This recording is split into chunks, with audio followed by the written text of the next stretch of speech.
anxiety, formulations that come from psychiatric nomenclature like the DSM-5, and really try to come with me in a voyage where we're going to look at anxiety from inside the child.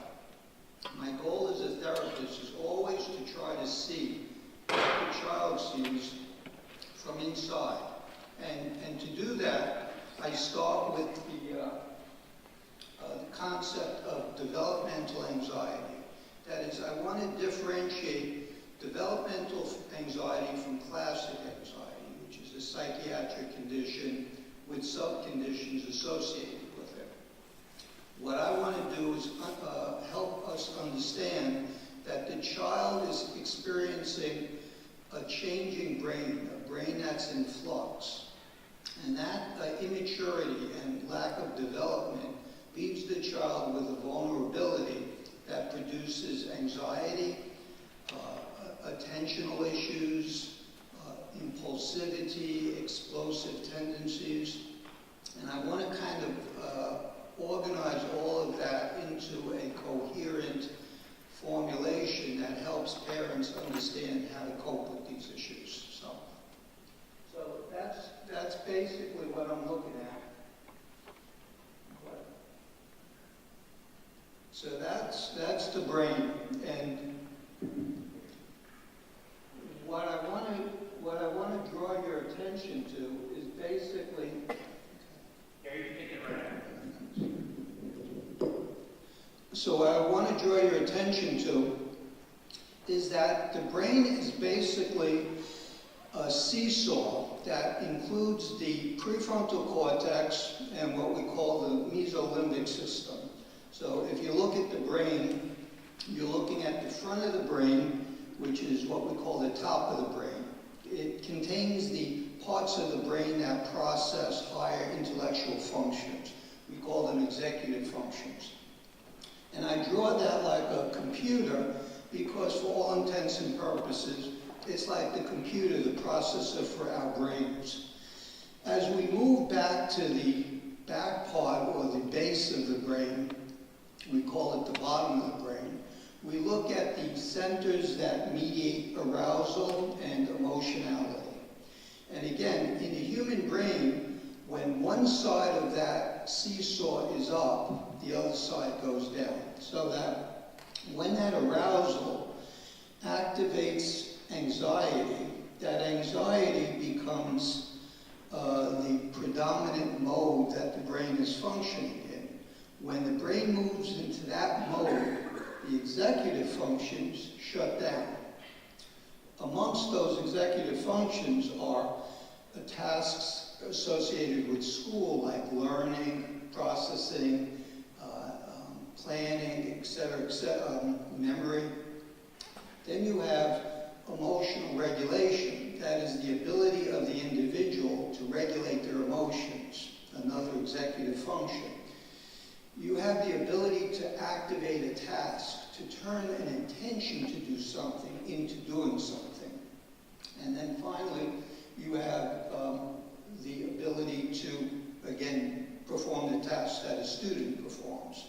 When that executive function becomes interrupted because of the shift of predominance to the mesolimbic system, then you lose those functions. And basically, what you'll have is a spike in the child's emotionality, but also dysregulated or passive avoidant behavior that occurs as that computer shuts down. So I want to start with this because I really want us to keep this picture in mind as we go through the first part of the talk, which will be manifestations of anxiety and phenomenology of anxiety. The second part will be what we can do, so what the problems associated with anxiety are, and then how we can help our children deal with those.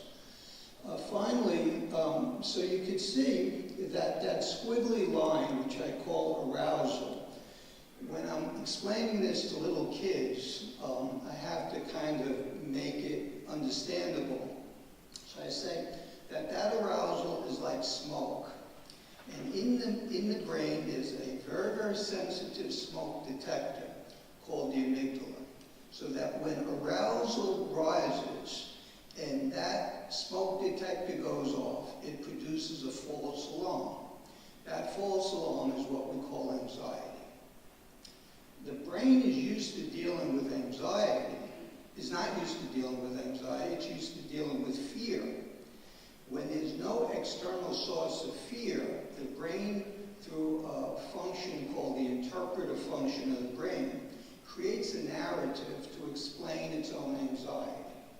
That becomes that obsessional fixation. And so the child will then become fixated on a negative set of thoughts that then become their explanation for their own anxiety.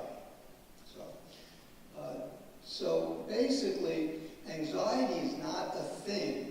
If you look at the brain, it's really a perfect storm of dysfunction reduced by the insufficiency, the immaturity, and the lack of development of the brain, which doesn't fully develop until the mid-20s.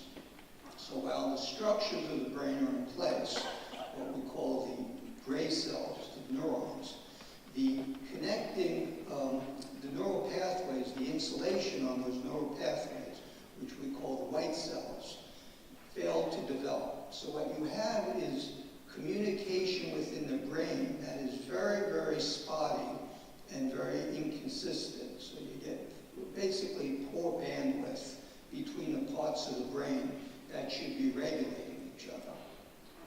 But on top of that, you then have outside issues that children are dealing with, particularly as they get into middle school, which are extremely complex. So if you think of this problem as how much can that computer process, and when does that computer reach overload, that's when you'll know you'll have a spike in anxiety and arousal because the prefrontal cortex can no longer regulate those emotions. Got that? That's basically the salient formulation that I want to kind of get across.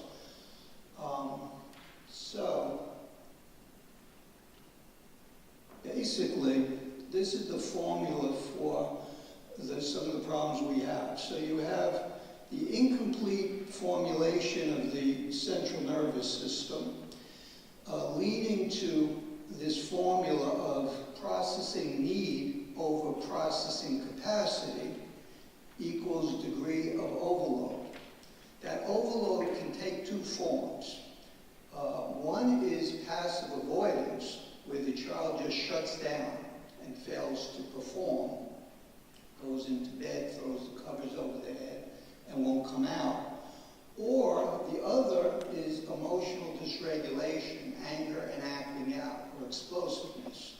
The reason that is because, again, the computer can no longer regulate the emotions and the behavior, and so you get those two outcomes.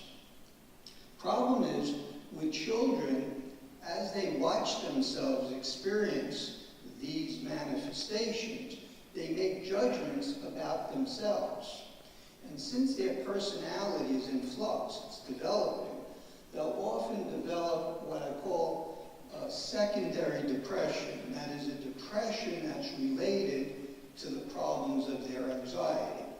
And so they start to develop a sense of themselves, which is negative. They develop what I call a negative personal narrative, which is characterized by shame, resentment, hopelessness, and despair. And that becomes something that we have to treat on top of the original anxiety. So you can see it gets complicated very quickly. So let me go back to what we want to do today. So we want to review the mechanisms that produce anxiety and school avoidance. We want to describe a neurodevelopmental model that kind of pulls these things together. We want to discuss issues of vulnerability, self-consciousness, isolation. We want to discuss issues that involve the family, that is, the ability to address obsessive rumination and compulsive fixation. We want to help reduce what I call hostile dependent relationships between children and their parents, which is a function of this anxiety, as I'll explain later. We want to restore parental hierarchy, which is often eroded when you have children who continually have episodes of explosiveness. They can tend to undercut parental authority because they become very, very difficult to consequence these kids because you create spikes.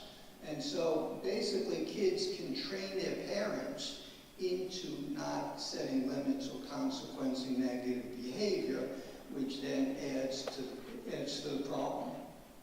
I'm not going to focus that much on school-centered intervention in this talk, perhaps at a later point, maybe when I'm meeting with school personnel.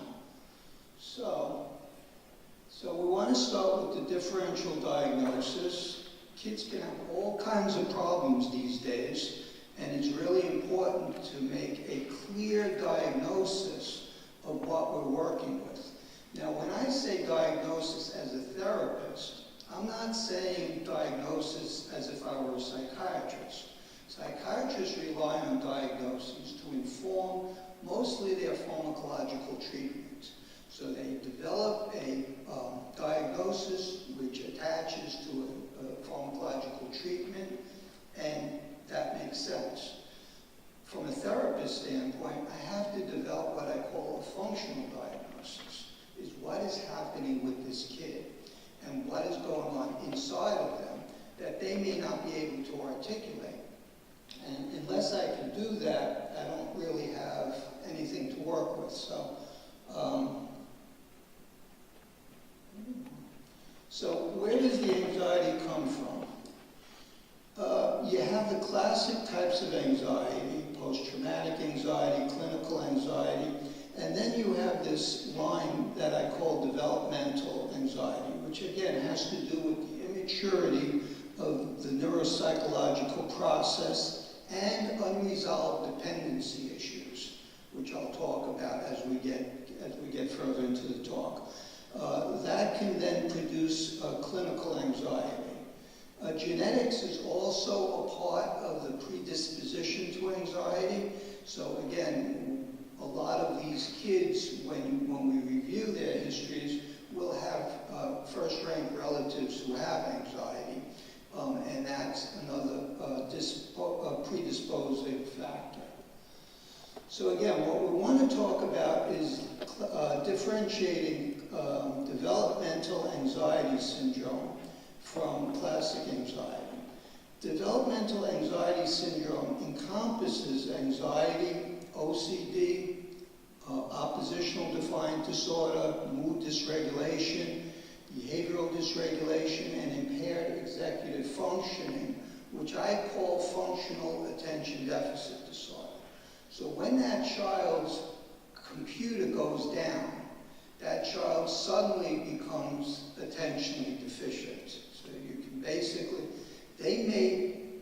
when that computer reboots, they may not be attentionally deficient, but they are in that spike when that computer goes down. So essentially, there's a lot of behaviors, emotions, and neurocognitive functioning that's wrapped up in this process, which I want to kind of clarify as we go along. Let's see. So keep this in mind. This is, again, fairly salient. Let me just stop. Any questions on this model of anxiety? It's, again, a neurodevelopmentally informed model. And it looks at, again, how the brain processes executive functions. Any question? Okay.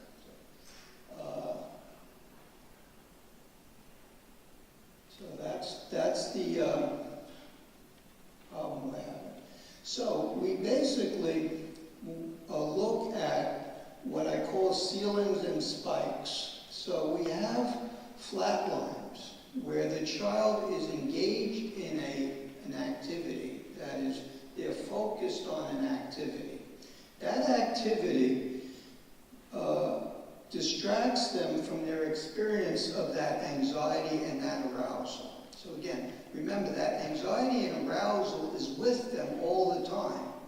The only thing that they've found that helps them cope with that anxiety is intense and hyper-focused activity.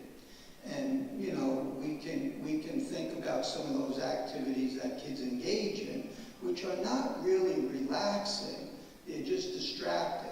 So they basically become so focused on that activity, they don't have a sense of their internal state of distress.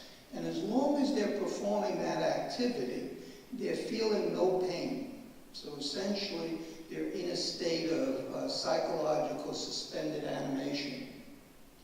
However, when you ask that child to come off of that device and engage in a more mundane activity, like their homework or brushing their teeth, then you have what I call a spike. That spike is a combination of one, them not wanting to do it, but two, you suddenly see all of that anxiety that had been held down by the ceiling of the activity. Suddenly there's no ceiling, the anxiety is unbounded, and we get what I call a spike. And that spike is characterized by irritability, defiance, agitation, and can be quite dramatic at times.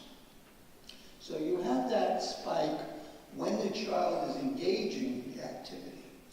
Alternately, when the child can't engage in the activity, the child may fantasize about the activity, and that fantasy will provide the same ceiling as the actual activity. So the child may be in school thinking about playing that new video game that just came out.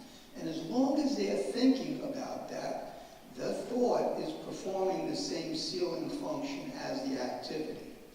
Unfortunately, when that child learns that that game is not available, or they have another appointment that they have to go to, and that expectation is frustrated, then you get the same discharge of anxiety and arousal in that spike. And the way I characterize that is these kids are always thinking ahead, they're always planning, because they always need a ceiling. So again, that expectation becomes rigidified and becomes concretized. And when that fails to occur, they experience massive frustration. And so the formula is their expectation over the reality of the situation equals the degree of the anxiety. So where the expectation and the anxiety are congruent, there's not much anxiety. When the expectation and the reality become very, very different, then you get that spike. And that's a measure of that spike.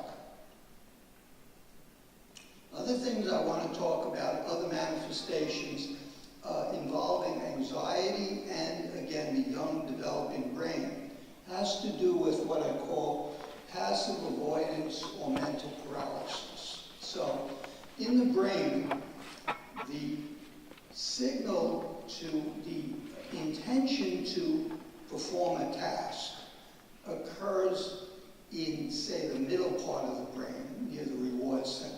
We think the nucleus accumbens. That part of the brain has to project a signal to the prefrontal cortex in order to throw the switch and turn that intention to do something into an activity. Problem is that kids, again, the neural pathway that facilitates that signaling is, again, I guess you would say leaky. Its bandwidth is not great because the insulation on the neural pathway is not fully developed. Along with that, kids may have low concentrations of certain activating neurotransmitters like dopamine and norepinephrine. Those concentrations produce what we call a weak signal. That is, the intention is very, very weak. And the low levels of norepinephrine, of dopamine, produce what we call noise or static.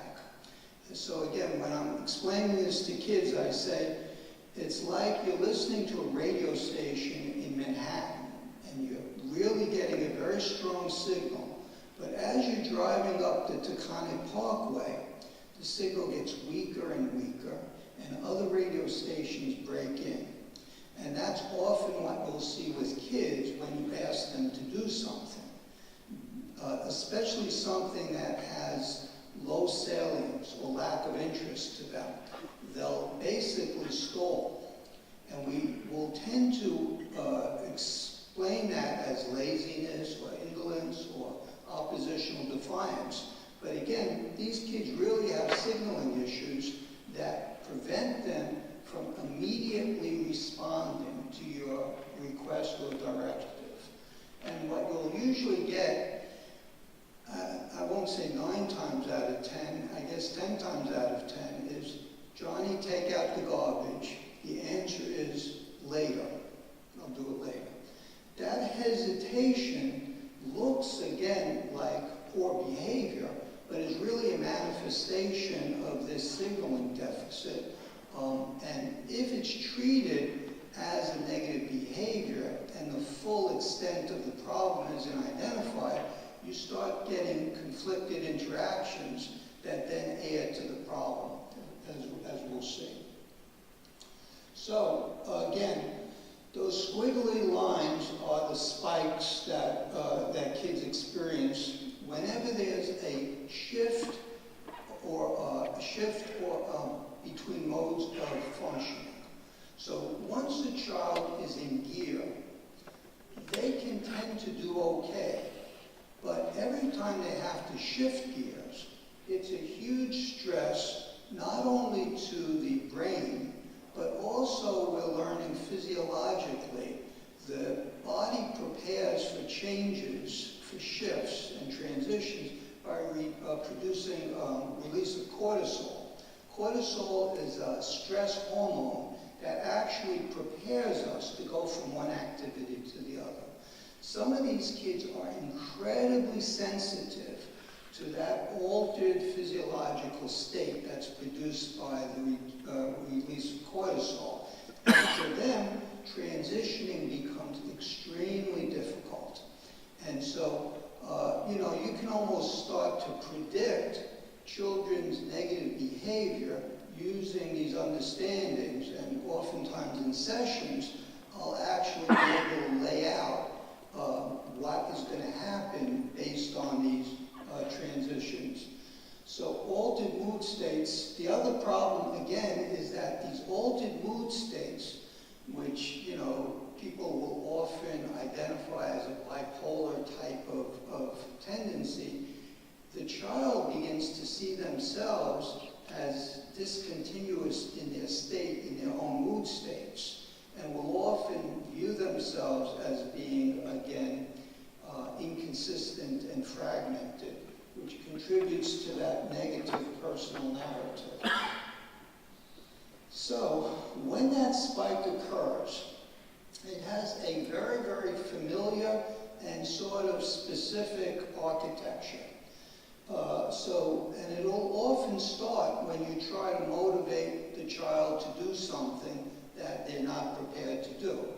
Brush their teeth, do their homework, take out the garbage, go to sleep. Again, any of those tricks, or go to school in the morning, wake up, go to school in the morning, any of those transitions are opportunities for that spike to occur. What that spike will look like is that starts with avoidance. So the child says, I'll do it later. Parent comes back later and becomes a little bit more directive. The child escalates to being argumentative. Why do I have to do this? From that argumentative position, which is sort of rational, they become very, very legalistic in arguing why they shouldn't be doing that.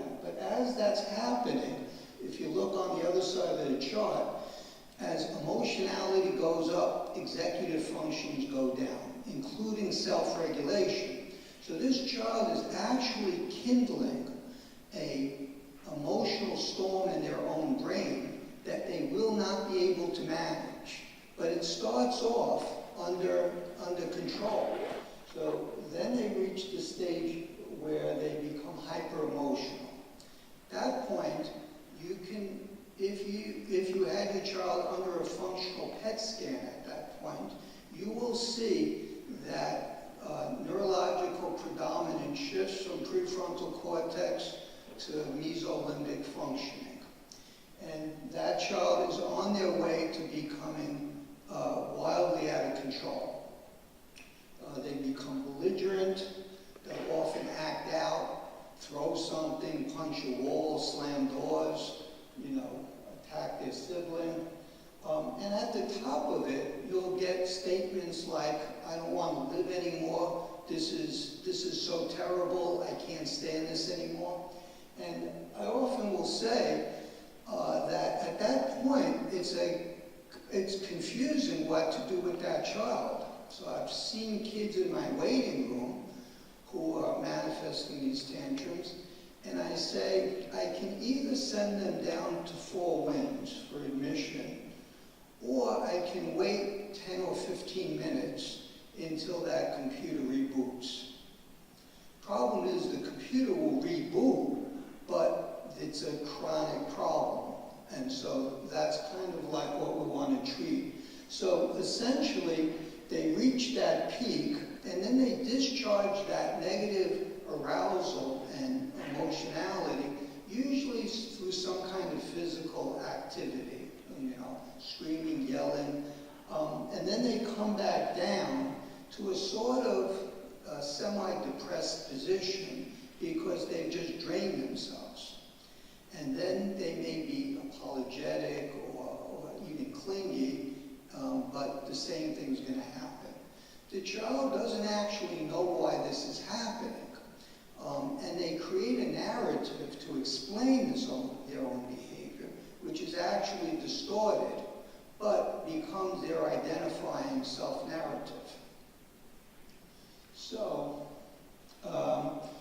basically what we want to do in treatment is we want to go from clusters of these spikes to periods where there's stability, smaller spikes. Basically, when I tell parents when we begin treatment and they say, what are we looking at? How are we going to cure this child? I say, we're not going to cure this child. We're going to shift the ratio of flat lines to spikes. Right now, you're coming in to see me because you have a lot of spikes.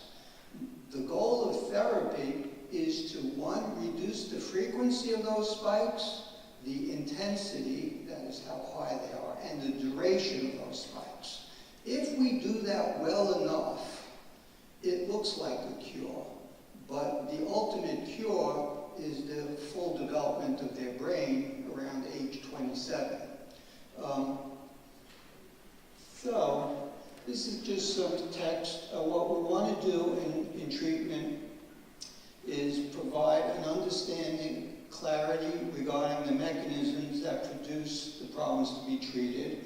We want to produce formulations which are not judgmental nor evaluative and facilitate solutions. Very, very important.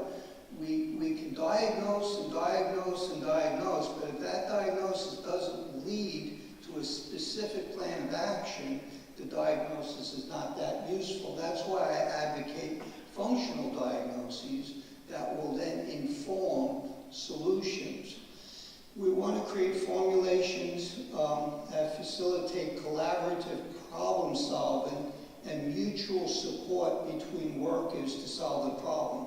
Oftentimes, as I'll point out, friction develops between providers, between school and providers, between parents and school and providers, and that fragmentation contributes to the lack of solution. So we want an organized, comprehensive formulation that is not, doesn't involve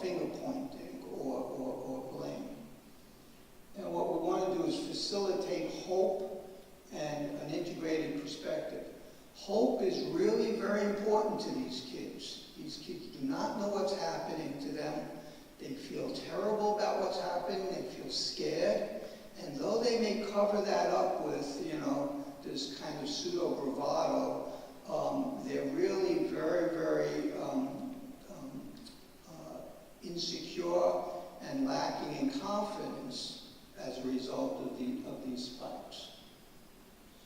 So, as we're talking about intervention, oftentimes these situations can be so complicated because they cross a whole range of, again, diagnostic categories. So you'll see these kids who have these episodes of intermittent explosiveness, ODD, ADHD, OCD, and you can literally treat them with 5, 6 types of medications. And so what I always recommend is that there's a consistent and coherent movement between interventions and evaluations leading to the most restrictive situation. Again, the urgency of these situations often cause us to shotgun, particularly the parents, with recommendations for evaluations, referrals, which can overload the parent and create increased fragmentation, which is, again, the confusion over the diagnostic complexity of these situations and the urgency that they seem to create produces anxiety for the people who are working with these kids. That anxiety then creates frustration and anger, and that frustration and anger will often create conflict, between the people who are trying to help that child, because they're all looking at that situation from a different perspective. That conflict leads to fragmentation. Literally, the child is being pulled in different directions conceptually, and that fragmentation intensifies the problem. So anytime you have high emotionality, we call it expressed emotionality, that's like fuel for the dysfunction, and so you always want to reduce heightened levels of expressed emotionality, not only within the home, but within the systems surrounding that child. So, let's look at the problems that we are going to be facing on. Yes? Gary, can you go back to the spiking and the arousal? Because when I heard you speak, we had a parent there that said, no, the other one more forward. Right, yeah, that, and then the home and the schoolwork and everything. She said, she has a tough time getting her daughter out in the morning, and she goes, I really try hard not to argue back and stuff. And as a teacher and as a parent, and she was saying how, and you're saying, I think how it doesn't even matter to get angry and upset, because that child, with the computer shutting down, it's almost as if they need to be removed. You let them relax 10, 15 minutes. And I know we talked about it, how if discipline's going to come, the discipline talk has to come when you're not having a spike, correct? And I'll talk more specifically about parental intervention and crisis management toward the latter part of the talk. But what I do want to highlight that you're pointing out is you can't do anything in that spike. Why? Because the computer's turned off. So if you think of the computer being turned off and you're offering any kind of verbal prompting, that verbal prompting becomes an irritant to that central nervous system. It's like somebody who has reflux and you're trying to get another meal down. It's going to just come up. And so, again, that's a really important point, is that in those spikes, there's not much to do, and not doing something is often harder than doing something. But we'll talk more specifically about that. So let me go through what we want to get to.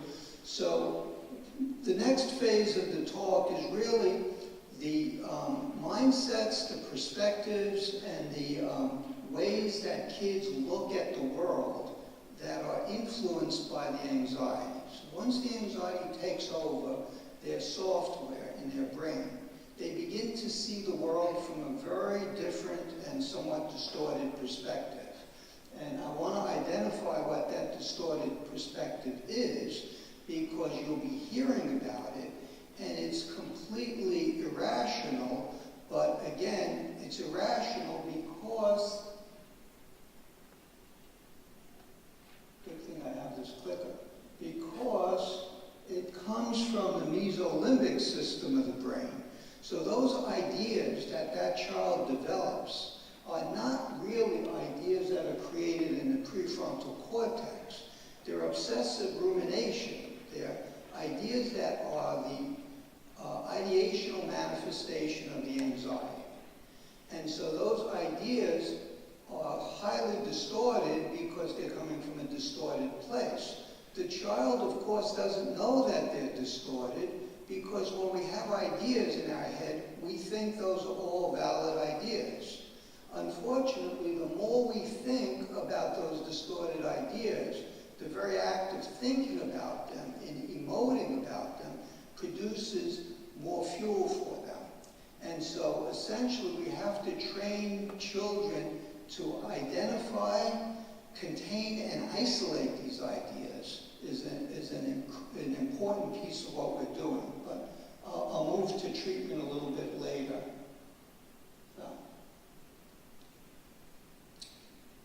So first is the problem of vulnerability. The problem of feeling self-conscious, problem of feeling isolated, problem of feeling dependent, the problem of passive avoidance, the problem of intolerance of boredom. That is, these kids will equate boredom and anxiety. To them, they're synonymous. And so when you talk to kids about anxiety, they don't really know what you're talking about. When you ask them to explain how they feel when they're bored, they'll give you the definition of anxiety. Then you have the problem of dysregulated sleep, the problem of physiological arousal. So, this is the problem of vulnerability. So again, I often will describe psychological material as simply as I can, because I'm often presenting that material to young children who have to understand what they're dealing with. So I do it sort of graphically. And so when I'm talking about the problem of vulnerability, I tell them that there's a little fish that's swimming around in this predatory sea. Barracudas and sharks and other fish that are going to eat them. And this fish has two options in nature. This particular fish has really two ways of going. Like any other fish, it can swim away and avoid the predator. But it has this other ability, which is that it can swallow salt water and blow itself up to make itself big. So this blowfish can essentially make itself look bigger and thereby scare the predator away. So when I'm explaining to kids why they get angry and why they escalate, I basically say that they are kindling their own anger. And what they get good at doing is kindling their own anger, because their own anger creates what we call an adrenocortical reaction. That means the hypothalamus then talks to the pituitary gland then talks to the adrenal gland, and before you know it, you have an altered physiological state that makes you feel empowered because you're empowered. So little kids who always feel vulnerable, who always feel small, who always feel devalued, develop the ability to kindle this adrenocortical reaction and make themselves feel big and strong, like the blowfish. So essentially, when they do that, they're literally kindling an alteration in their neurocognitive functioning, and they're shifting away from prefrontal cortex predominance and activating limbic system predominance, which then starts that physiological chain that makes them feel powerful. Somewhere along the way, they lose control. So it's like a little kid who's playing with fire. They start off building a small fire and then putting more things on it, and pretty soon the fire gets bigger than them. And that's a problem with kids playing with fire. Same thing happens when they kindle their own emotionality.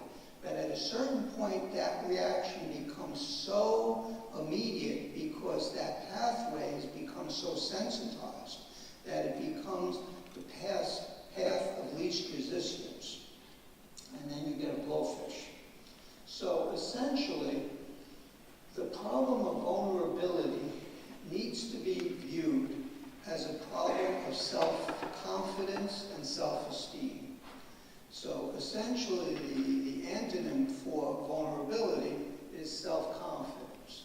And so in order to avoid this tendency, you actually have to cultivate within that child a sense of self-esteem and sense of confidence. As self-confidence goes up, anxiety goes down, and the need to become a blowfish becomes less immediate because they don't feel as threatened by authority. To do that, it's actually, you have to create opportunities for mastery.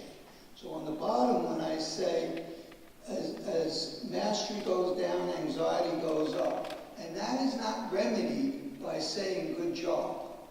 The child actually needs to see their growing sense of mastery and competence through their own actions. And that's why I draw it like a steam engine, which gradually builds up steam. So again, when I'm at CSE meetings, and the kid is going to be left back because they have only 2 hours of seat time for the whole year, and one of the teachers pipes up and says, you know, I think I could pass her if I work with her. And that then creates an opportunity for passing the science course. If she goes to summer school, she might be able to make up the English. That has to build with motivation and enthusiasm, but that's a slow starting train. Once it builds steam, it becomes self-protective, but that has to come from the child.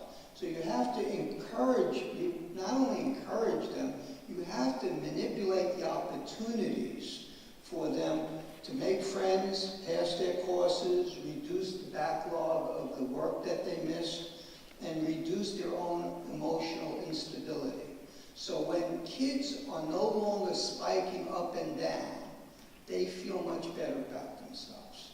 So when you ask, how do you treat the secondary depression that comes from that negative self-narrative, you help the kid even themselves out. Reduce the frequency, reduce the duration, and reduce the intensity of those spikes. As that happens, the child sees that they're developing mastery over something that they didn't think they could master. So here's the problem of isolation. Anxiety makes people feel alone. So essentially, anxiety is, again, another negative proportion that I often identify, is that as bonding hormones go up, stress hormones go down. So we know that about neurophysiology. Similarly, as bonding goes down, anxiety goes up. So bonding and relatedness is a natural anxiolytic. It's a natural anti-anxiety. So long before they had benzodiazepines and SSRIs, people connected. And that connection and bonding did most of the anxiolytic work for people. taking place, or when the anxiety is so high, it makes people feel alone. And so what does the solution to that look like? Solution to the problem of isolation and alienation is to develop a herd.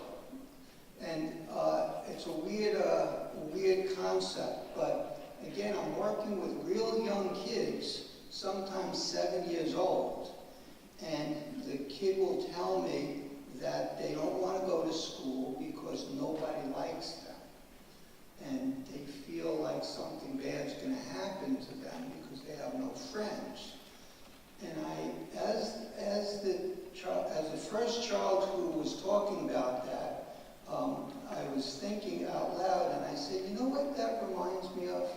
It reminds me of these animal shows, the shows on the Animal Network, where you see the African plain, and you see a herd of gazelles running across the African plain.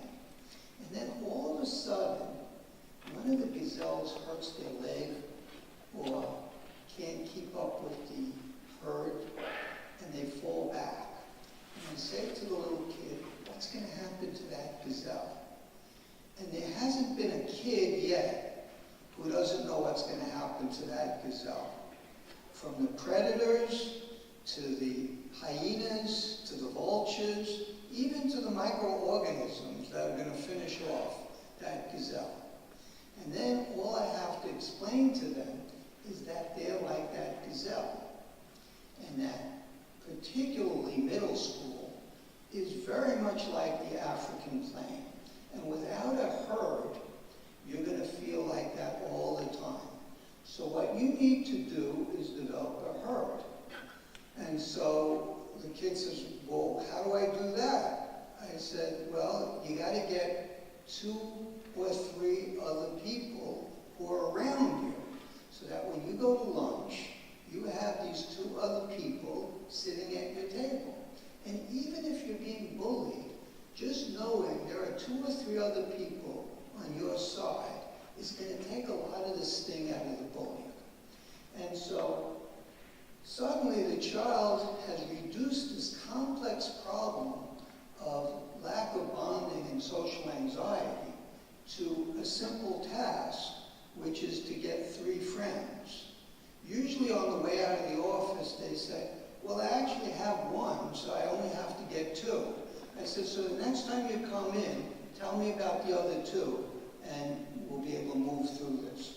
So again, very, very important to create a sense of bonding, both with peers and where you have kids with high anxiety, with specific school staff who are the designated person to create that bond. I had a case of this kid who just would not go to school, and we basically set up like a 3-minute, started off as a 5-minute, 3-minute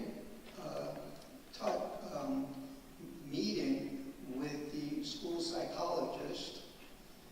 And when the school psychologist wasn't available, the social worker was available. When social worker wasn't available, actually the secretary in the office was available. It didn't really matter.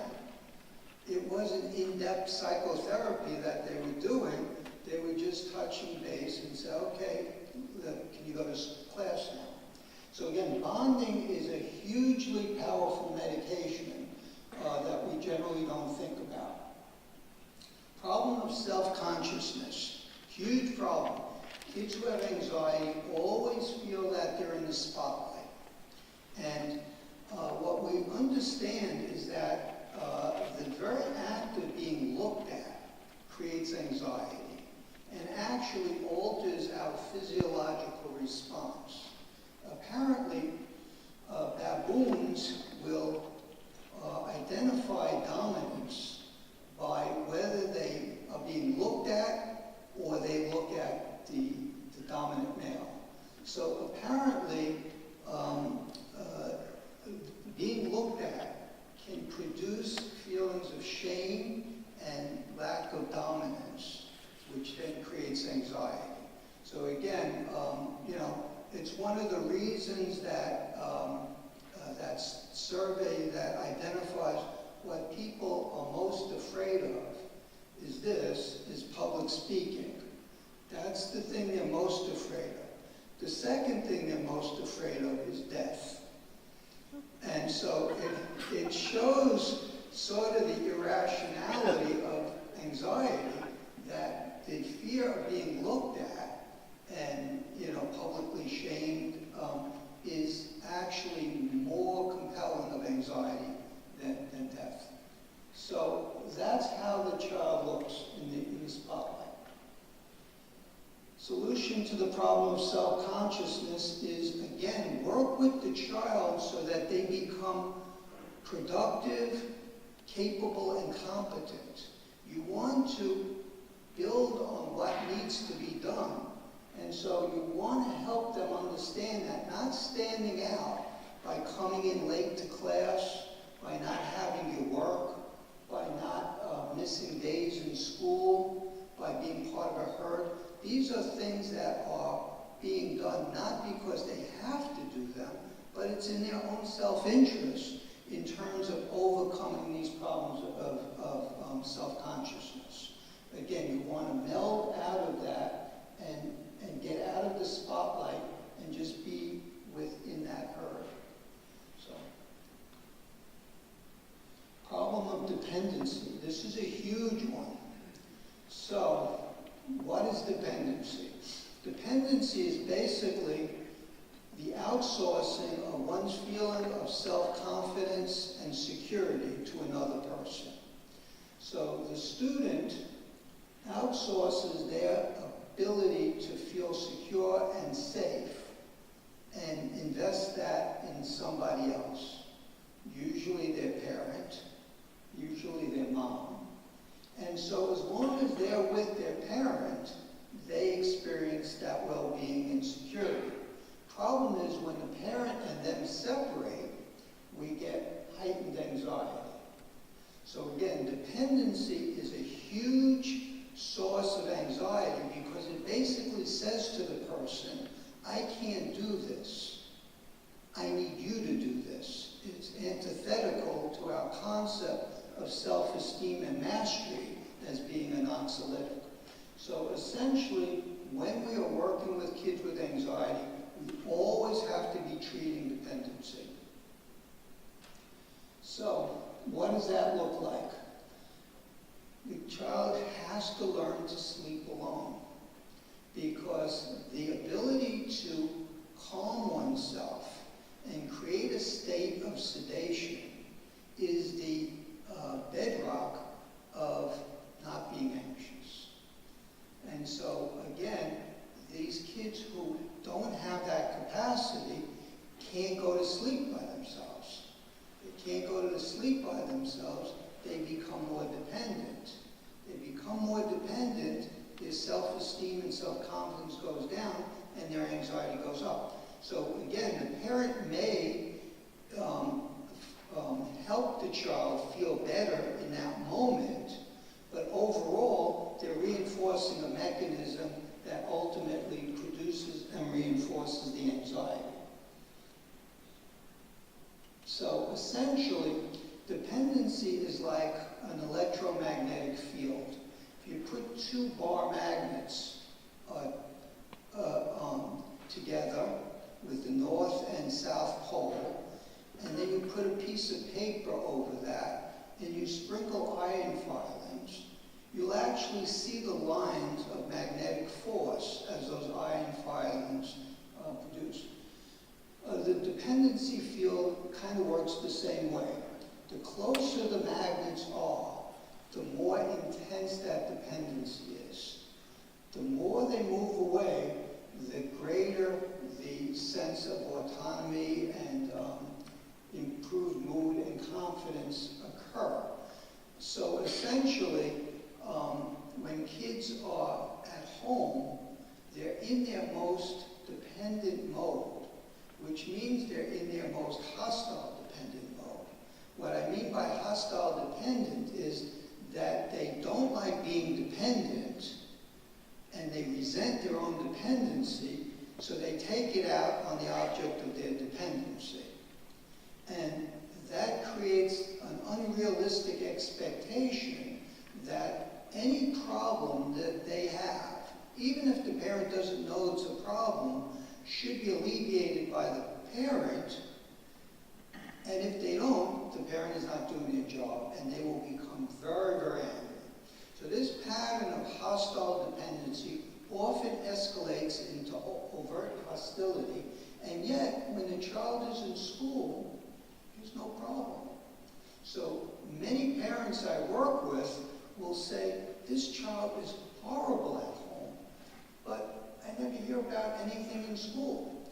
Why? Because in school, they're removed from that hostile dependent field, and other people are looking at them.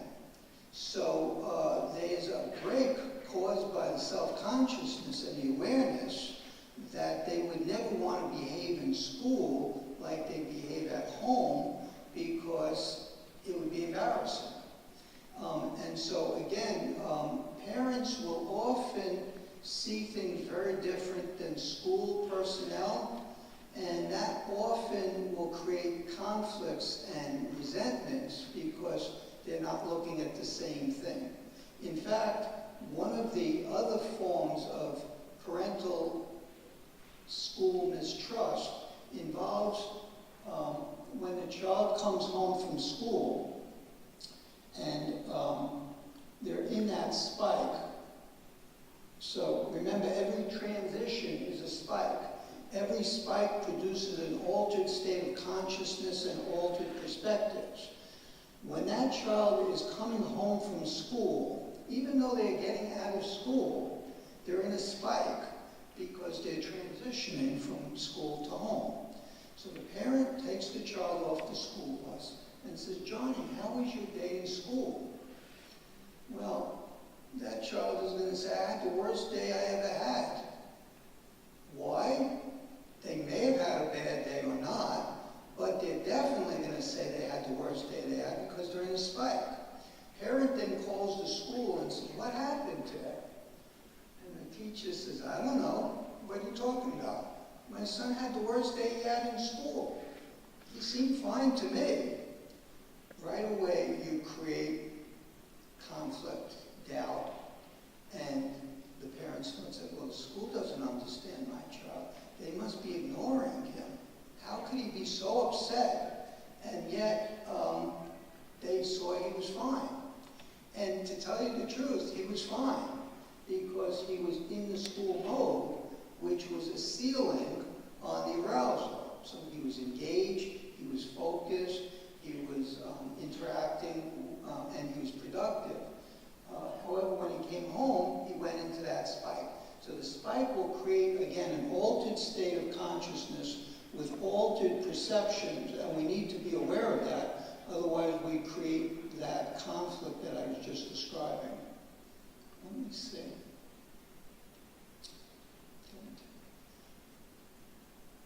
So, let me,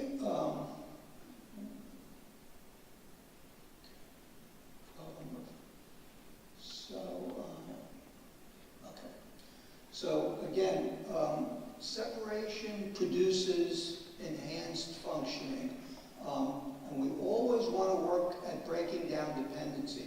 I was working with a child, a teenager, actually in high school, who was not going to school for the longest time. She's finally in some kind of alternative program down in Westchester, and she's doing okay.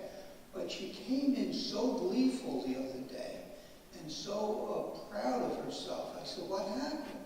She said, I went in and bought a bagel. I said, what do you mean? She said, I never go in. I always send my mother in because I don't like to engage with the, but, based on what we've been talking about, I actually pushed myself to go in and buy the bagel. And I feel so much better.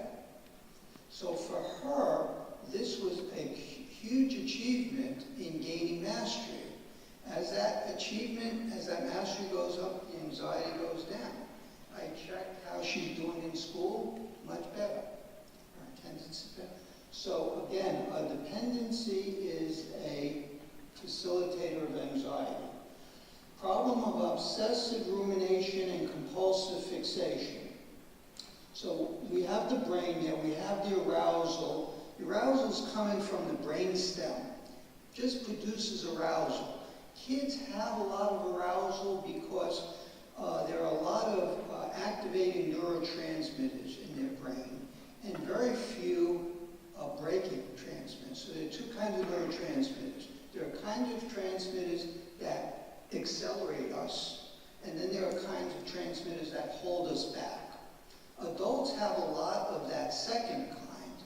Kids don't have that many. And the reason they don't is because they will be learning more in the period of their childhood and adolescence than we will ever learn over the rest of our lives. And so that period of development is sort of set up by having a lot of these very activating neurotransmitters. And that produces a lot of arousal in the central nervous system. And as I say, that arousal will sometimes spike up like smoke, and the fire, smoke alarm is too close to the stove, and every time you cook, the fire alarm goes off. That's not really a fire, but the alarm doesn't know that. And that's what happens in the brain. So the arousal produces the anxiety. The anxiety is free-floating, it's diffuse, it's unspecified. The brain hates unspecified things. It always has to correct for that. So it creates a focal point for that unspecified anxiety, which I call the obsessive thought. It's not really a thought, it's an obsession. It's a perseverative experience. That means it goes round and round and round and can never get resolved. So there's no solution to it, and it's always negative. So when I'm working with kids and they ask me, how can I tell the difference between a meaningful thought or meaningful self-reflection and this perseveration you're talking about? I say, you can tell it's perseveration because it'll go round and round and round and never lead to a solution, and it is always negative. Real thoughts usually attach to a solution, and they're sometimes negative. So essentially, training the child to understand the difference between obsession and meaningful thought is very, very important, but very confusing. So the brain takes that unspecified anxiety and makes it into a focal point. And that focal point then is driven by how much arousal there is. So that circle gets bigger depending on how much arousal is feeding it. The other variable that feeds it is how much the child thinks about and emotes about that thing. So again, thinking about an obsession is like a hurricane over warm water. It gets stronger and stronger. And so what we have to actually train the student to do is to dismiss that thought, is to contain it, isolate it, and then dismiss it. I call it getting bored with the thought. I always say kids are great at one thing, getting bored. And I'd like to focus that boredom on these negative obsessions because we want to drain them of their power that thought and feeling give to them. So you have that obsession, it's spinning around, kind of like a car in neutral when you have it in park and you step on the gas and it's revving, it's creating noise and friction, but it's not going anywhere. That then causes the obsession to have to attach to a behavior that then will discharge it. So essentially why it's called obsessive compulsive is the obsession is the thought. That thought has to attach to a behavior which then will discharge the anxiety through that behavior. And as long as that behavior occurs, you'll get a momentary discharge of that anxiety. However, if that behavior is frustrated, that anxiety will then recirculate and produce more arousal.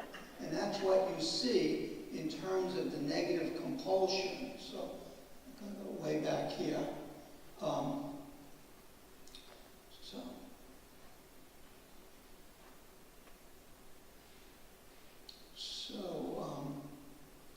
So for instance, in school anxiety, the child is okay. That negative compulsion develops, and that negative compulsion then produces anxiety. The anxiety or the obsession then connects to the behavior. So the obsession is, I can't go to school, I can't go to school, I can't go to school. That's the car revving. To put it into first gear is, I'm not going to school. That's the compulsion. It's a negative compulsion. It's a need to not do something. Sometimes compulsions are positive. I have to check my door again, that I locked my door.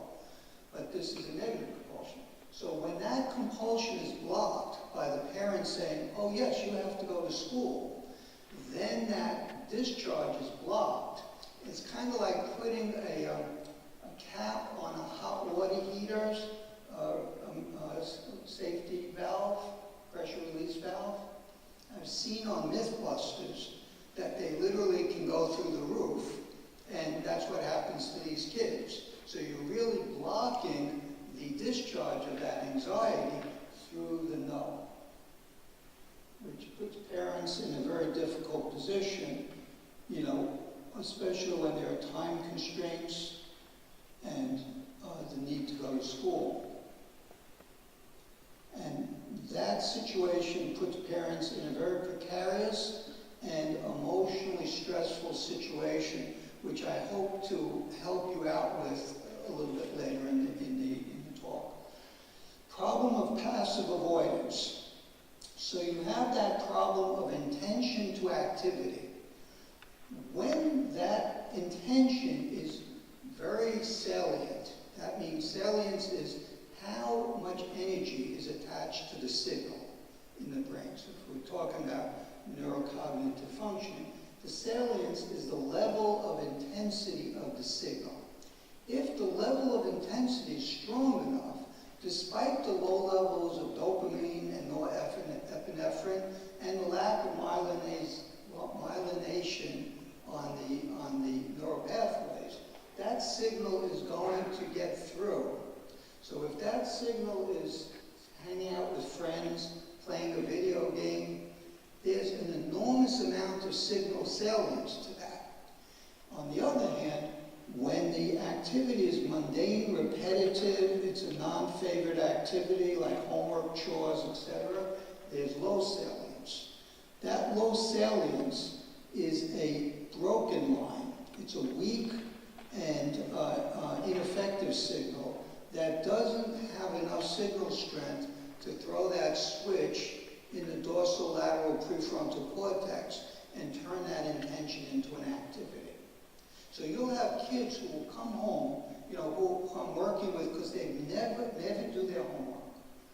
So, you know, they're bright kids, they may pass their classes, but they've never done their homework, so they fail it because the homework is, you know, a big part of their grade. And I say to them, you ever think about doing your homework? And the kid says, you know, there are some days I come home with the intention of doing my homework. But then I put my books on the desk, and then I just look at them. I might clean the keyboard on my computer, you know, I may dust, you know, I may do or I may just sit there and look at the books, but I can't do my homework. And the child themselves will identify that as peculiar. They'll say, I don't like to say that because it's kind of strange. So I usually say I don't want to do my homework, which I usually don't want to do, but there are times when I actually want to do it and I can't. So then I have to show them, you know, the nucleus accumbens is not talking to their dorsolateral prefrontal. And they say, well, what do I do about this?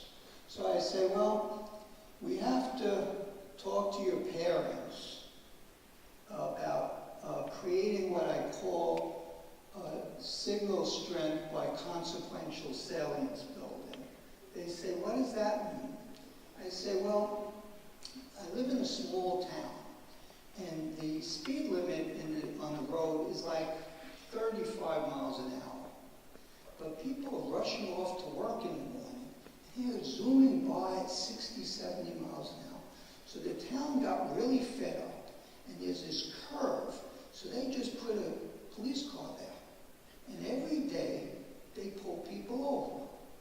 And all these people who are really not that mindful about the speed limit, once they get started to get pulled over, suddenly they become mindful about the speed limit.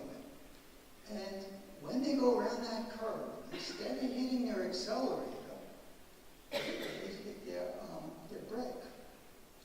And so basically, that's what I have to do with you. And they say, how am I going to do it? How are you going to do that? I said, I'm going to teach your parents to consequence you the way the police officer consequences the bad driver. Police officer doesn't pull the driver out of the car and mace them and beat them over the head or tell them they're the worst driver in the world. Police officer writes a ticket. You sit there for about 15 minutes while they're running your license plate. All your neighbors are going by. And then they give you a ticket and says, have a nice day. That's what I want to get your parents to be able to do. And if they do that enough times, you will suddenly change your cost-benefit analysis of not doing those things, just like those drivers do. In philosophy, we call that utilitarianism. You'll learn about that in college. So I said, I know we have a good relationship, but when I call your parents in, we may not have a good relationship. So it's been nice knowing you, but I got to do this. Right? So basically, and we'll talk about how to do that more specifically, but that is key.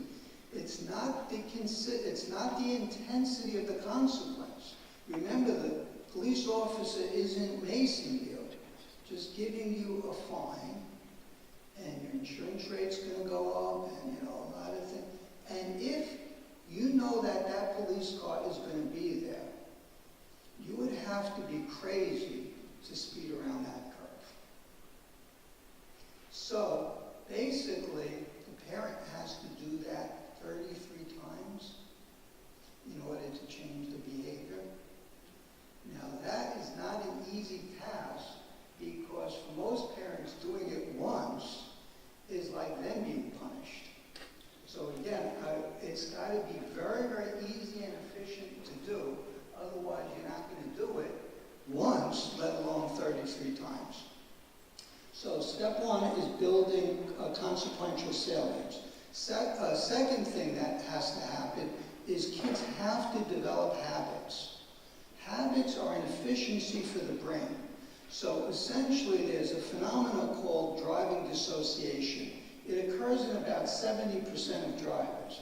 That is, you get in your car, you go into a place you go to all the time, you drive to that place, you get out of the car and you say, I don't remember driving here. So when you're a new driver, you're super conscious about every movement of the wheel, speed. But by the time you've been driving for a few years, your brain takes that complex learning and makes it automatic so that you can think about other things while you're performing that task. Interestingly enough, while you're in that dissociated state, you're as alert as you would be, but the brain has a way of taking learning and making it routine, and as a result lowers the amount of processing energy that is required for that activity. So when people do things over and over again, they don't think about it. And so really building habits requires less processing. It's a huge efficiency. But the problem is kids hate mundane and repetitive things. So getting them to perform habits probably requires the consequential salience, the salience building. And then you want to facilitate autonomy. Facilitating autonomy is eliminate confusion, regarding who's flying the plane. So this kid who's not doing his homework, he's a bright kid, he thinks he wants to go to college. I say, good luck.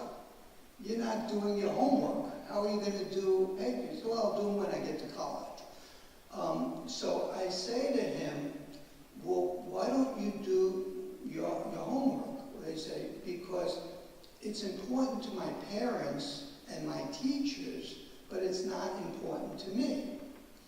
So again, as the child's talking, I'm thinking of a visual image. I'm thinking of someone going into the cockpit of an airplane.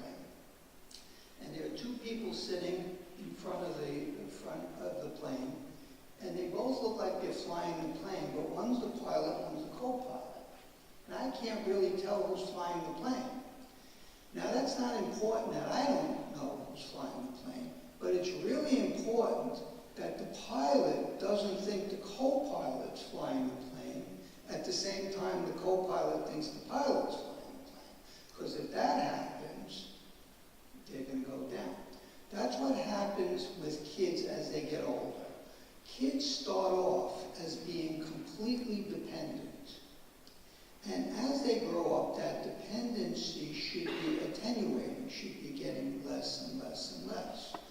Problem is, no one circles on their calendar to lower dependency. So parents continue to relate to their child and reinforce those dependency needs, particularly in all fairness to parents, where the child has a certain vulnerability.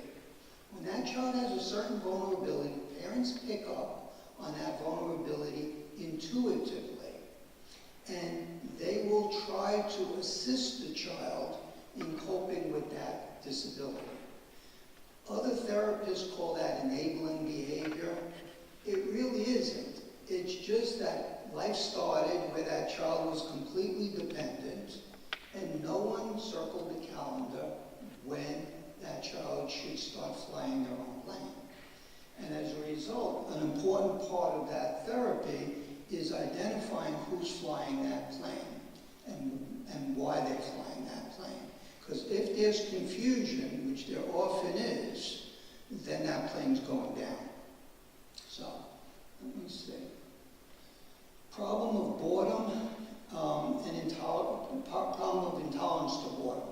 So the brain has a couple of modes that it works in. One is called the engaged mode.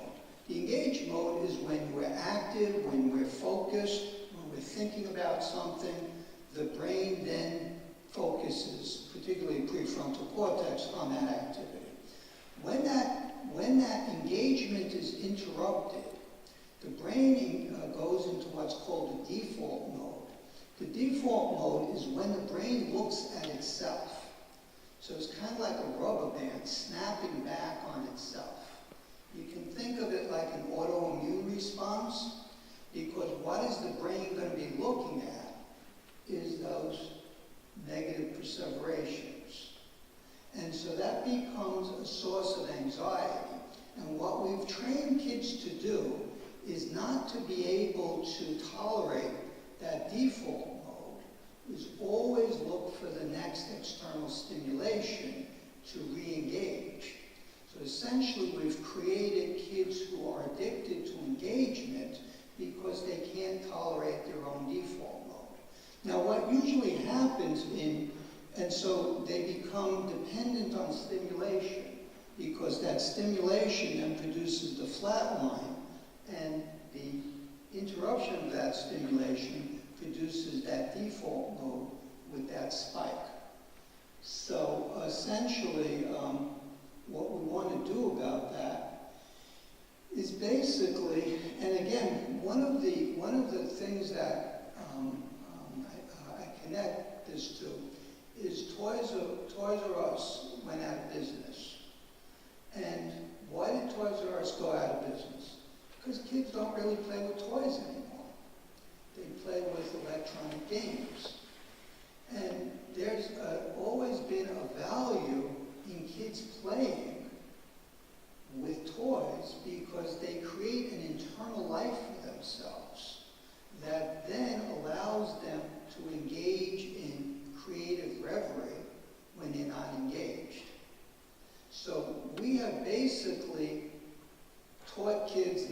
play, and that playing is an important therapeutic function that has always been present, that allows kids, when they're in that default mode, to tolerate the boredom and then to engage in playful thought. As a result, you have kids who are intolerant to boredom and become dependent on stimulation. And then we tend to blame the stimulation. So we tend to catastrophize, electronics, when in fact, it's not the electronics, that's just the means by which the child creates engagement. Used to be TV. In fact, it still is TV. I was just listening to a report that kids actually watch more TV by far than they engage in their electronic devices. So essentially, they're always looking for that external focus because they really don't have much of an internal life to fall back on. So essentially, what we want to do really with young kids and then with older kids is play, creative tasks, meditation, mindfulness, things that will desensitize them to their own default state so that they're not constantly seeking stimulation. And then finally, we have the problem of disrupted sleep, dysregulated sleep. So there are two aspects of sleep that are really important. There's duration of sleep, that is how long the child is sleeping. And they really need a lot of sleep because, again, their brains are developing and they really need that sleep. Specifically, they need 7, 8 hours of sleep. The problem is that they get up very early and they like to go to sleep very late. That's because over the course of our lives, we develop different patterns of sleep. We call them chronotypes. And so in adolescence, that chronotype shifts from childhood, where kids like to go to sleep early, to shifting to waking up late, going to sleep later and waking up later. And that chronotype often will be in contrast to earlier school schedules that cause them to actually go in earlier than the younger kids in the elementary school. That will actually create a stress for the brain because some sleep researchers will say a child waking up at 6 o'clock in the morning would be the equivalent of an adult waking up at 3 o'clock in the morning. So if you could imagine waking up every morning at 3 o'clock, what your brain would be like in that state is what's happening with kids. Now, so you have the first problem is duration of sleep. The second problem is the sleep cycle.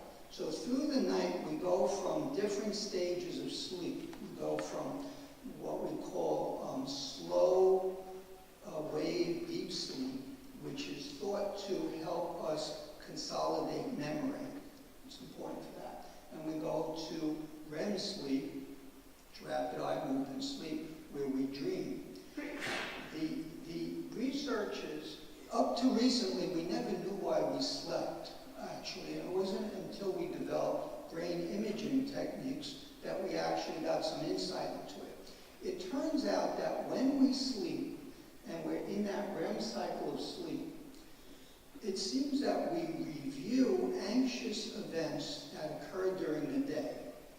But in REM sleep, the adrenal cortical reaction is turned off, as is the ability to move, because you're not supposed to move while you're sleeping, because you might, act on that. So essentially, during sleep, we don't feel the emotions as our brain is repeating the anxious events. When we disconnect emotion with physiological arousal, we create desensitization. And so one theory of sleep is that every night we get a dosage of therapy for the anxiety that is built up during the day. When that REM sleep is inadequate or not present, that function doesn't occur. And believe me, you will see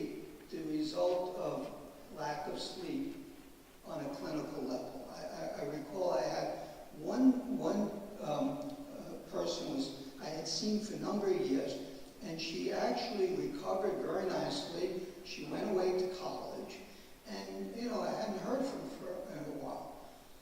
She called me in desperation. She said, I'm having a nervous breakdown. I don't know what's happening to me. So fortunately, she was going to Albany. So she said, I'm coming back, you know, for the, because I can't function. You know, I don't know if I need to be hospitalized. Can I see you? So that was kind of like a Thursday night. I fit her in. And she was a mess, you know. And I was considering, do I hospitalize? I said, what happened? She said, well, I got into this thing where I found that if I stayed up really late, there was this sweet spot, like 3 o'clock in the morning, when I could get a lot of work done. And so I got into that habit. I said, what I want you to do is go home and go to sleep, and then I'll see you on Saturday again. On Saturday, I said, okay, now you can go back to school. Why? Because she reset her sleep cycle and had that dramatic effect on her anxiety. So impaired sleep prevents restorative and therapeutic functions of sleep from occurring. This results in heightened anxiety and diminished cognitive processing.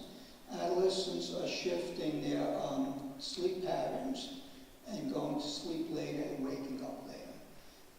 You know, the evolutionary psychologists feel that they were trying to explain why some people would sleep later, want to go sleep later than others, and they felt that it was an advantage that social groups would have two sort of people sleeping so that people who were up at night could keep the fire going, make sure the saber-toothed tiger doesn't come around. And then, so the solution to dysregulated sleep: establish regular patterns of sleep which do not vary greatly on weekends. Because what happens is kids will establish very good sleep patterns during the week. On Friday, they'll stay up late, they'll sleep in late on Saturday, stay up late on Saturday night, sleep in late on Sunday, and then they can't go to sleep on Sunday night. They get really anxious and agitated, and Monday morning, they're not going to school.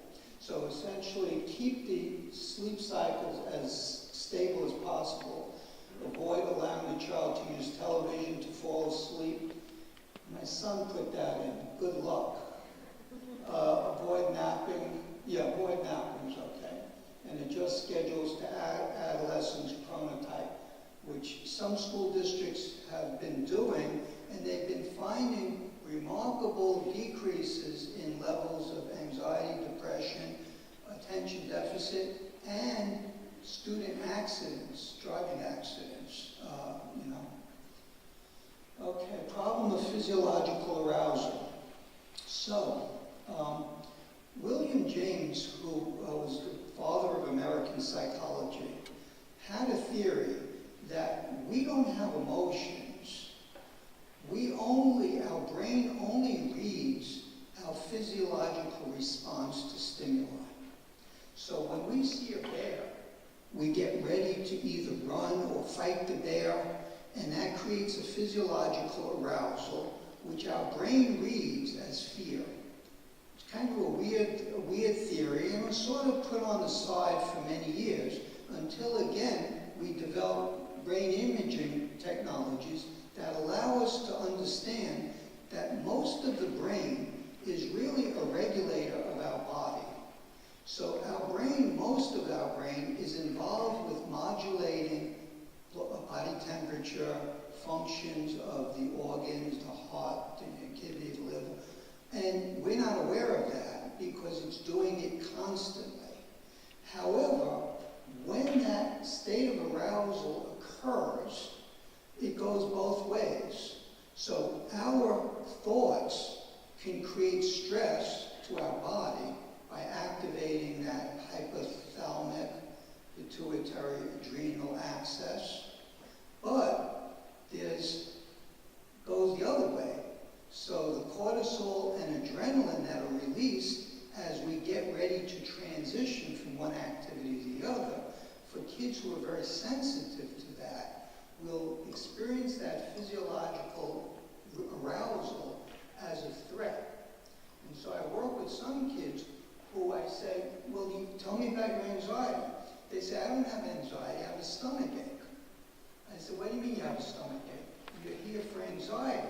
They say, I don't have anxiety, I have a stomach ache. And so I kept hearing that. And in the old Cartesian separation of body and mind, we'd say, oh, that's psychosomatic. But when I finally realized that that kid really has a stomach ache because he is in a state of physiological arousal, and the gastrointestinal tract is incredibly sensitive to stress hormone, because it's loaded with neurons. And those neurons get activated, particularly where there's a kid with a hypersensitivity to that. And then that kid starts to create these ideas about being sick in school where he or she has no control. And so that image then produces anxiety, which then further activates the arousal, and you get those two cycles. So I found out one of the quickest ways to engage with a kid is to explain to his parents, oh no, he has a stomach ache. And the parents will say, well, he doesn't have a stomach ache on Saturday. Why does is he fine on Saturday, but on Monday he has a stomach ache? He must be manipulative. I said, he doesn't have stress on Saturday, but he has it on Monday. And that stress will immediately activate that physiological sensation, which then actually produces the anxiety. So, solution of arousal. Identify, clarify, and relabel changes in physiological states. So you have to talk to the kid. Yes, you have this. Okay, now what are you going to do about it? So when you're in school, where's the bathroom? Can you get out of class easily without it activating self-consciousness so that you can feel a sense of control and an ability to manage this? I want you to come up with strategies to manage this condition that you have, because nothing's going to take it away. You're going to have to manage it. And when kids begin to realize that, they say, oh, I have to manage it. And they'll figure out different methods of managing it. Then we have to desensitize and increase tolerance for altered physiological states. These kids are freaked out by these abrupt shifts in their physiological states. They literally will become desperate when this happens. And then develop plans and strategy to manage the condition in a routine and eventually reversible manner. So you really want them to be able, it's like any other medical condition. If you make it a psychological condition, it becomes very, very hard to manage it. If you make it a medical condition, then you figure out how to handle it. A lot of kids have medical conditions. So let me stop here, take some questions.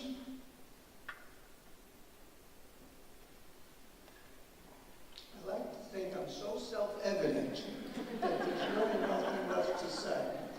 Any questions on any of this?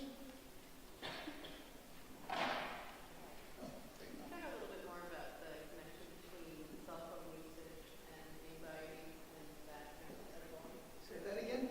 It seems to me that cell phones are creating a heightened level of anxiety because that fear of missing out and the fear of doing something fun when really nobody is, but they present that. Do you see that in your practice? I see, yeah. It's a huge problem. But again, if you look below that problem, you have that same sense of social isolation. So what happens with the phone is a variation of the gazelles on the African plain. So if they're not linked in, if they're not involved in what everybody's doing, they feel like that gazelle. So the device is only the thing that happens, and unfortunately it allows them, it goes into their home, where again, it intrudes into their home in a way that other forms of social isolation would not intrude in. So it is a problem. But again, we want to look at the underlying dynamics of the anxiety. And that feeling of being left out is really the theme that that child's coping with. Gary, what was the question? What was the question? The question was, if I can paraphrase, is that when children are feeling that they're so focused on their phone because they don't want to be left out or miss out on anything that might be going on a cyber level, and does that create additional anxiety? I would say yes. That sort of amplifies the anxiety. Any other? Yes. If a kid's really anxious during those transition times, is it possible that he's receiving too much cortisol? Is there something happening that is not happening in another child? Yeah, again, the reaction is sensitized so that hypothalamic, pituitary, adrenal axis has become hypersensitized. So it happens just like that. And so that may be different from one child to another, that sensitivity. There are a lot of hormones that mediate this, and we're learning more and more about why some individuals are more prone to this anxiety than others, based on those hormones. But no solution. But No.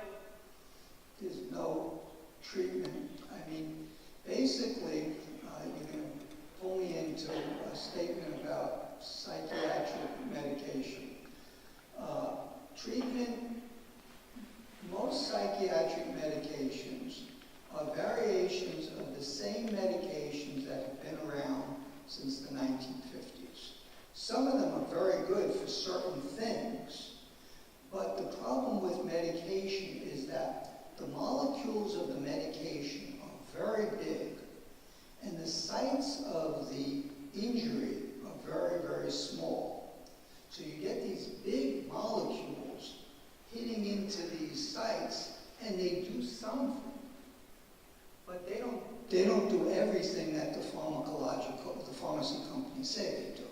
So all those pictures of the synapses, it's just a lot more complicated than that. So we get some basically sedating effect, activating effect from different kinds of medications. And those have a certain benefit, but they're not precise enough, they're not surgical enough to actually attach to the lesions that produce these conditions. Any other? Yes? What about the child when you're trying to get them to create the herd, but they've been suffering from anxiety for so long that they've alienated themselves? No. That it's difficult for peers to want to become part of their herd. How do you help that? So again, sometimes the schools can be helpful in facilitating what I call hand-over-hand socialization. So they literally have to develop a momentum of socialization that is literally hand-over-hand, because these kids don't know how to do it, and may have been so frustrated and hurt by rejection that they don't really have the motivation to do it. Or when the other student Yeah, is hurt by the right. student who felt rejected. And then, what happens is that kids, in particular middle school, are all anxious for reasons. And what happens with anxiety is it's contagious. So when one person who has anxiety is in proximity to another person who has anxiety, they catch that anxiety. So when an anxious kid is there, other kids who don't show their anxiety will pull away from that kid, because that kid is making them anxious just by being anxious. It's one of the reasons why in college, all these anxious kids just immediately start loading up on alcohol to anesthetize themselves. In fact, a lot of them start smoking in college in order to bond around the act of smoking, because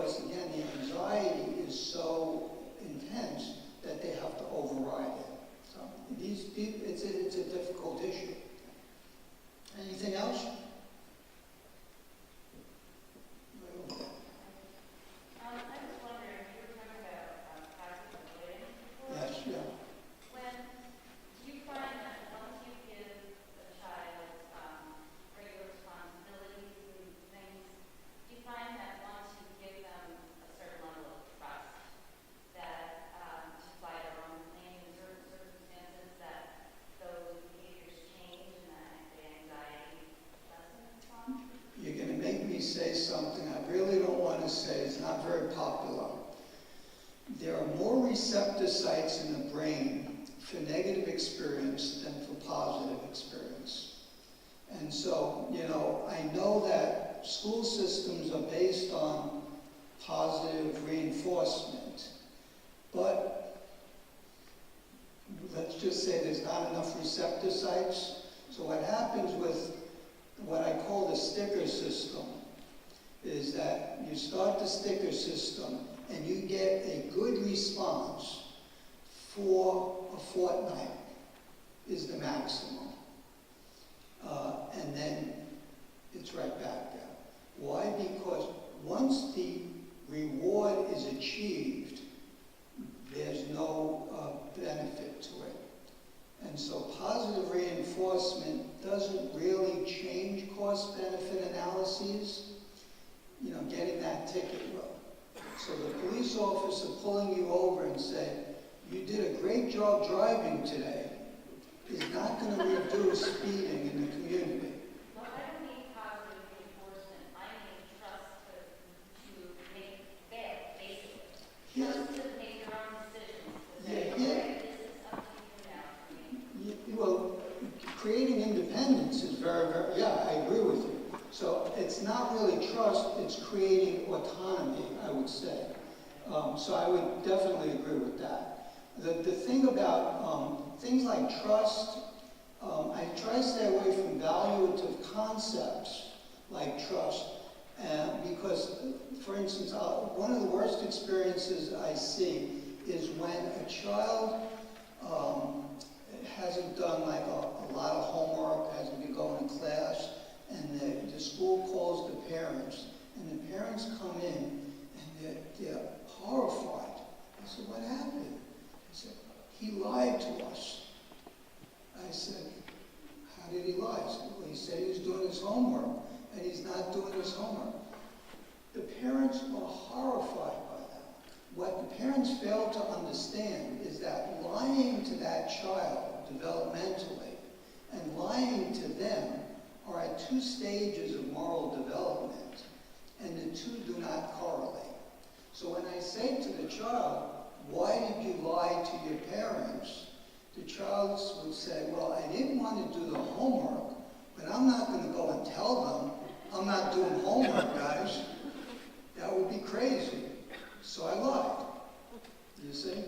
And so that just reflects the difference in levels of moral development. And so when we talk about values, when you're talking to kids, it's just a different meaning. Anything else? Let me move to,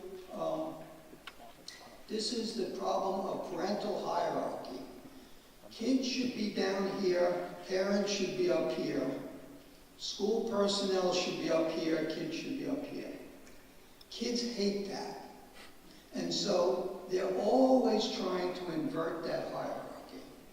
And again, those patterns of spiking can have a tremendous eroding effect on hierarchy because they're so unstable that you can't consequence them. Because when you do, you create a spike. And then the parent will say, well, didn't you want to say reduce the spikes? And I said, yeah, but don't abandon consequencing. So essentially, you have different patterns of inverted parental hierarchy.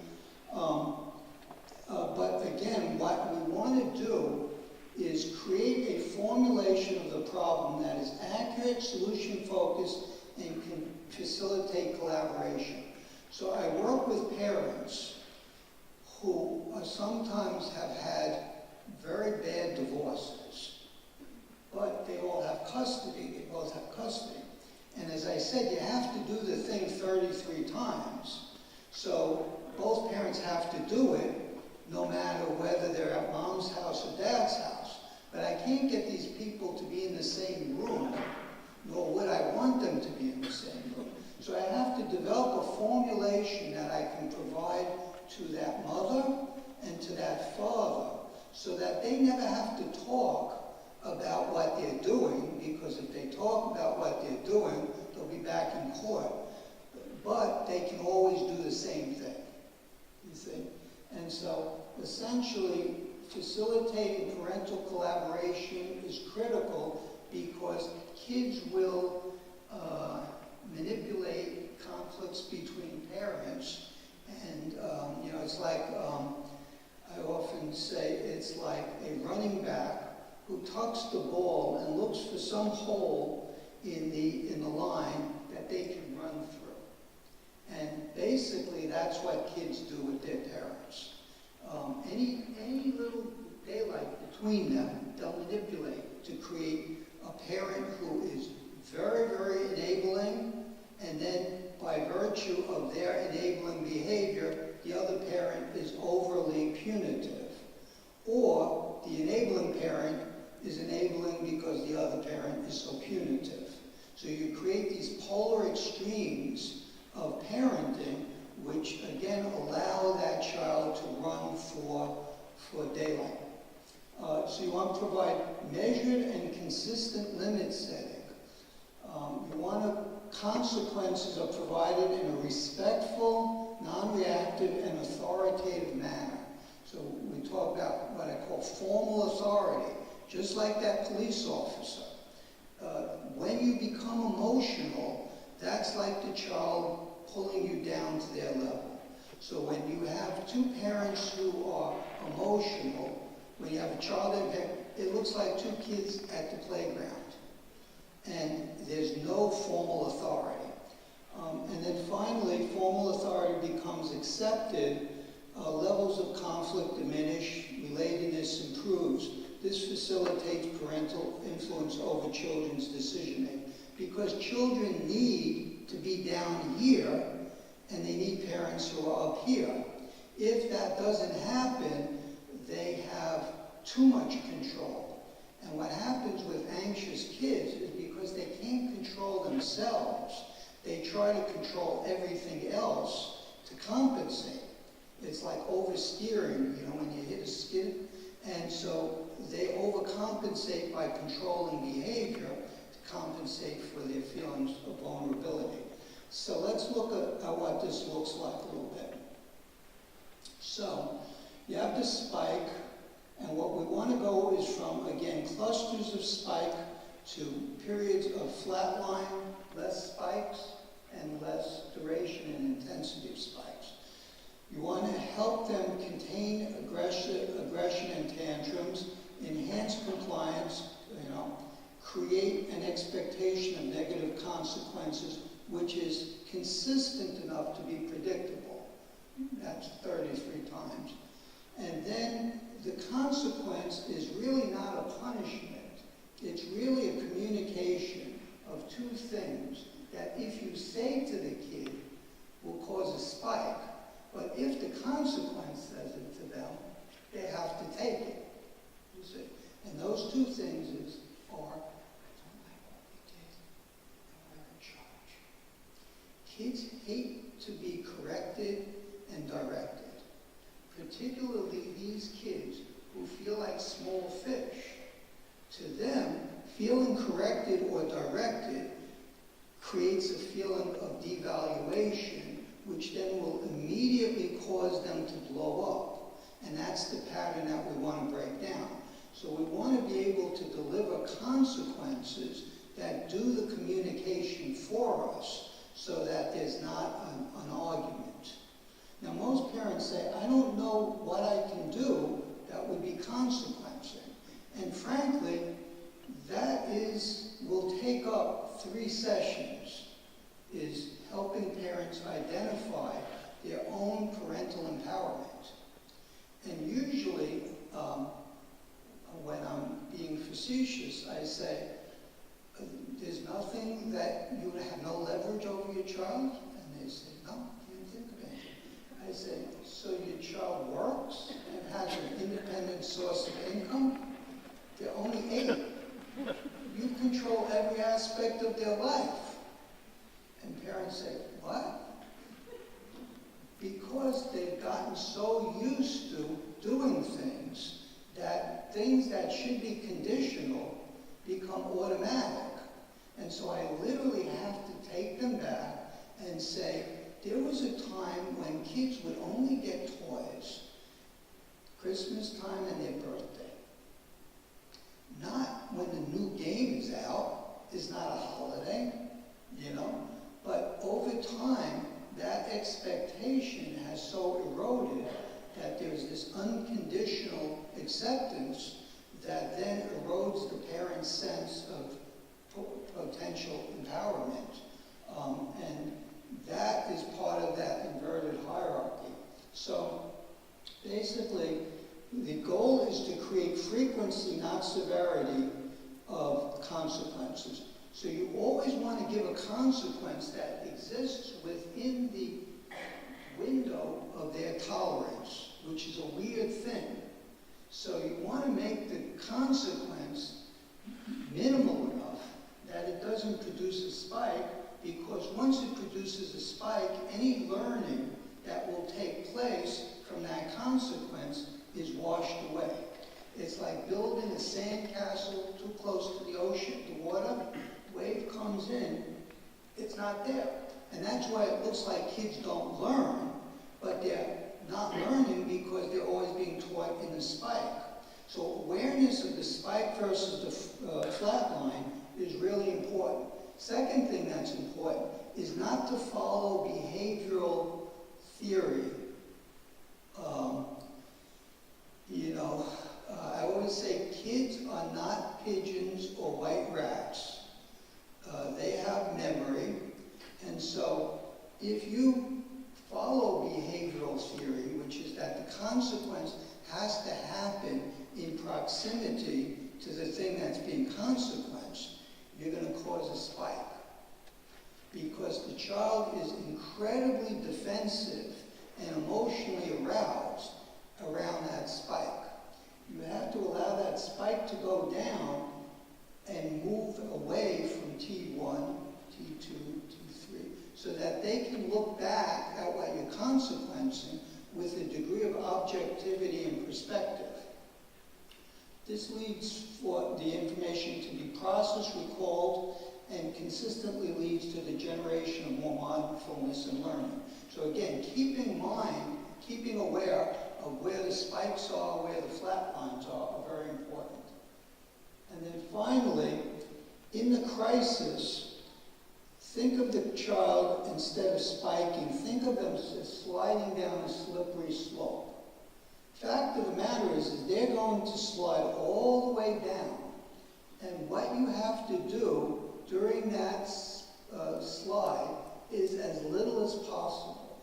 So when I'm working with people who are having significant behavioral issues, people with developmental disabilities and traumatic brain injury, I always work with the staff in helping them understand that keeping the individual safe, keeping others safe, and keeping yourself safe is really important through the crisis.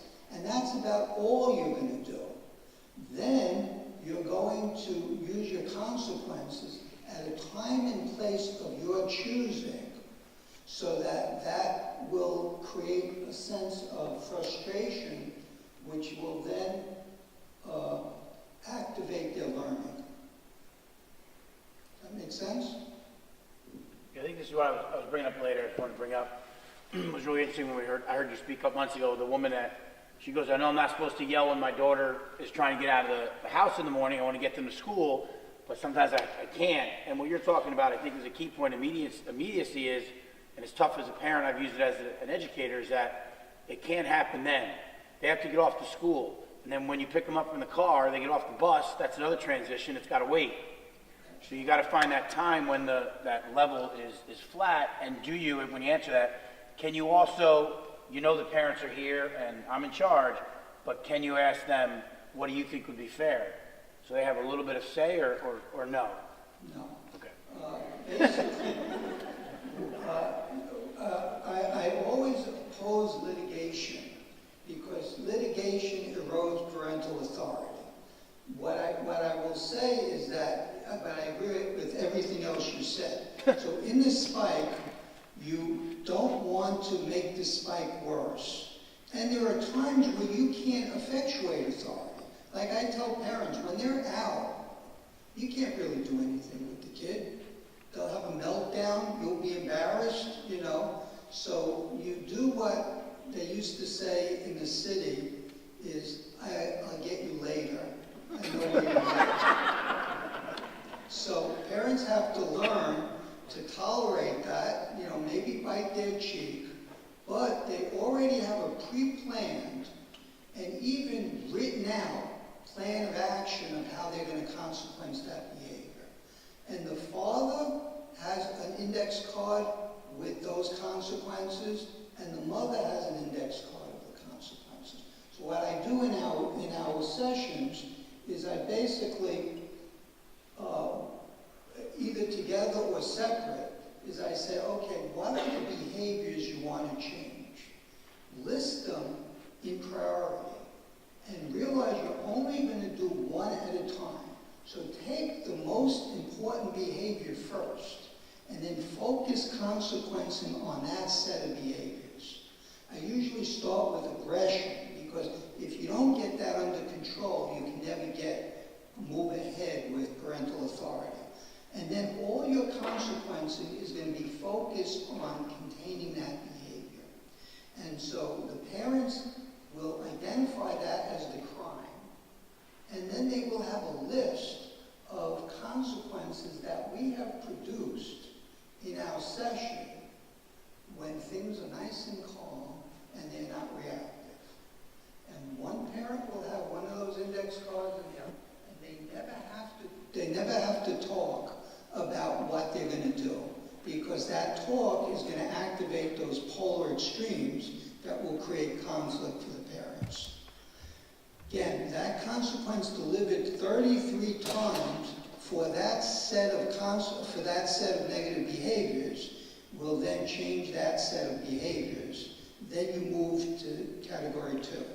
So we established category 1 by my saying, okay, if you had a magic wand and you could wave it over your kid, what would you like them not to do?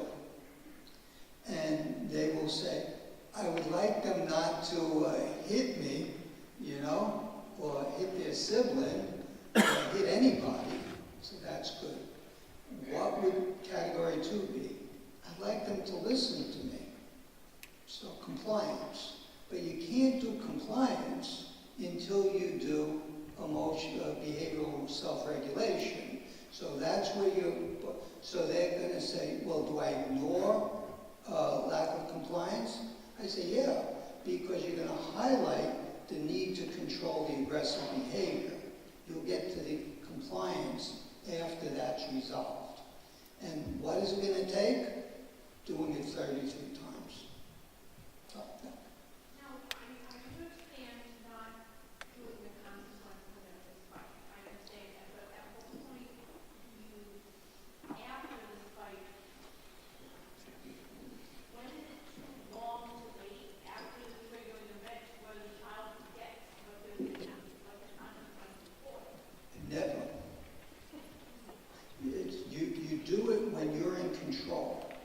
Never try to effectuate authority when you're not authoritative. It further erodes your authority. So you wait for the opportunity when they need something from you. So they say, I want to go to the mall. That's your opportunity to consequence. And you consequence not necessarily by taking it away, because if you take it away, it loses any meaning because it's taken away. But if you postpone it, and you say, I didn't really like the way you behaved today, so come back in 15 minutes, and I'll let you know if we're going to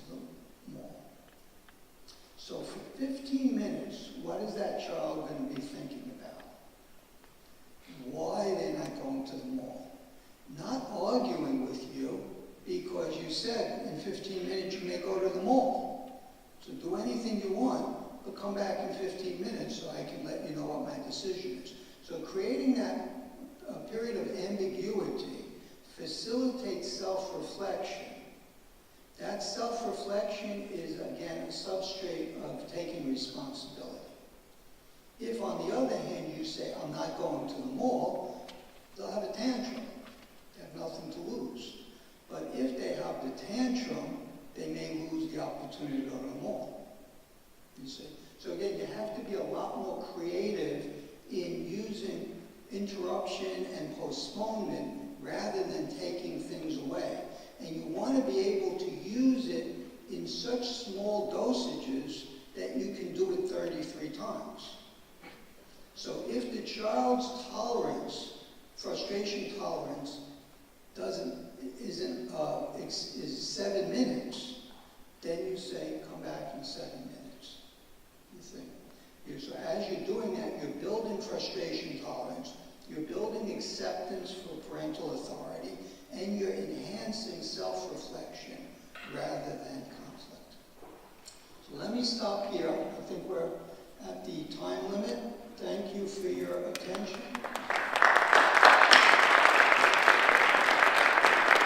Thank you very much for coming out. If you have a couple minutes, it takes really about 2 minutes. There's on the left side when you leave, there's some forms, 4 questions, the thoughts of the night. If you just want to, anonymous, just write them out and leave them there, that'd be terrific. There's also, I'll put some pamphlets out on that table as well. Have a great night, and we'll see you soon. And this will be up, we recorded it, so it will be up on the website soon, so if you want to revisit it, and things of that nature. He was off to the side of the film. I kept it up on the screen so you could hear him talk and see what slides he was doing. So that sounds great. I actually forgot to move it to him, but it worked out better. But that's what I'm going with.